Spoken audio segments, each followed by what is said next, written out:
Hey guys, welcome back to Gagne Farms. I'm Eric, and today's video is a little bit different. I want to let you guys know about something new happening around here at the farm.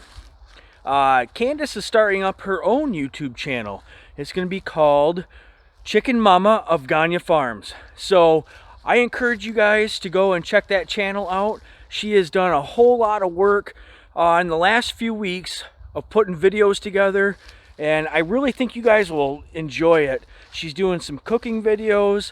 She's doing some other videos that I don't typically do here on Gagne Farms. So I think you guys will really enjoy kind of seeing both sides of the coin there. I will link her channel below in the description, and please go ahead and check that out.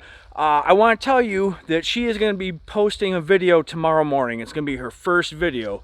So you guys go down there, give her a little bit of love, and I would really appreciate it. She would really appreciate it. She loves talking and interacting with everybody.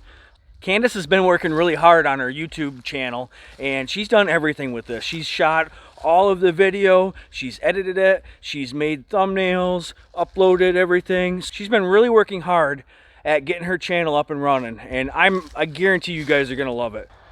One other thing, we've been really busy here on the farm lately. It's right in the middle of hunting season, and it's right during the rut. I've had some family from out of town show up and some friends from out of town, and we've been doing a lot of hunting lately. So I know it's been a little bit low on the content here with the Gagne Farms, but that's going to change here real soon. I've been working on a few videos for you guys, and I got lots of stuff coming. So you guys go check out Chicken Mama of Gagne Farms. You guys are going to love it. All right, we'll catch you on the next one.